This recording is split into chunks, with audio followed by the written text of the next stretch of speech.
Bang, bahas demo 25 Agustus kemarin dong, katanya ditunggangi kekuatan tertentu ya. Oke, coba kita bahas ya. Jadi setelah meneliti beberapa variabel, saya melihat demo 25 Agustus 2025 di Senayan itu tidak bisa hanya dibaca sebagai aksi spontan rakyat. Aktivis gerakan yang biasa turun ke jalan dengan idealisme pasti bisa membaca pola-pola yang muncul, yang justru menegaskan bahwa ini adalah bagian dari sebuah operasi informasi yang dirancang dengan sangat teliti. Coba kita bedah ya. Pada fase pertama yaitu isu planting, penanaman isu. Kabar tentang tunjangan DPR dilempar ke ruang publik melalui kanal yang terfragmentasi. Potongan video, infografis tendensius, dan narasi penuh amarah. Sumbernya sulit dilacak, namun ritme penyebarannya seragam.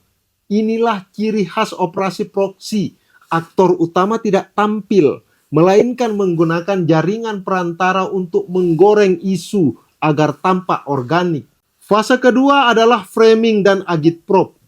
Isu tunjangan DPR tidak lagi disajikan sebagai data, melainkan dipelintir dengan narasi ideologis. DPR dianggap perampok uang rakyat, dianggap berpesta di atas penderitaan rakyat. Bahasa-bahasa emosional ini adalah instrumen agitasi, bertujuan membakar emosi publik dan menciptakan kondisi psikologis yang rawan untuk digerakkan. Fase ketiga yaitu mobilisasi terselubung.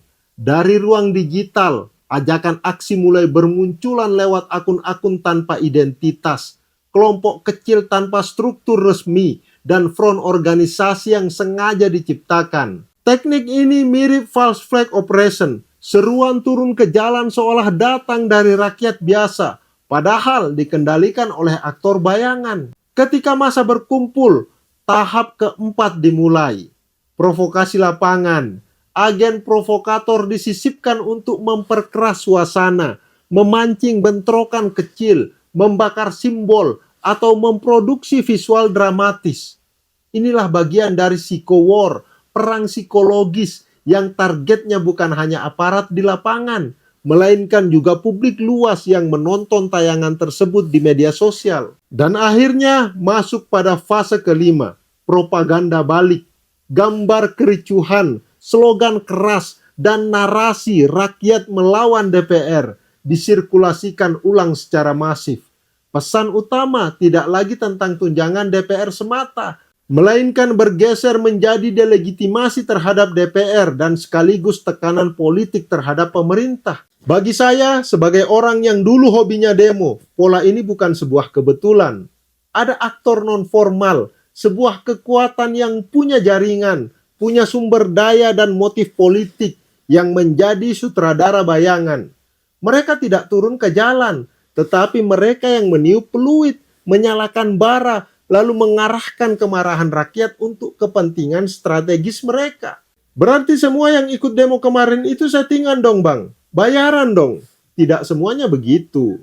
Masyarakat yang terlibat aksi kemarin yang mencoba meluapkan kemarahannya pada pemangku kebijakan, sejatinya mereka tulus. Tetapi dalam kerangka operasi pengaruh, ketulusan itu direkayasa, diarahkan, dan dijadikan bahan bakar. Rakyat menjadi pion, sementara pertandingan sesungguhnya berlangsung di atas panggung kekuasaan. Thank you.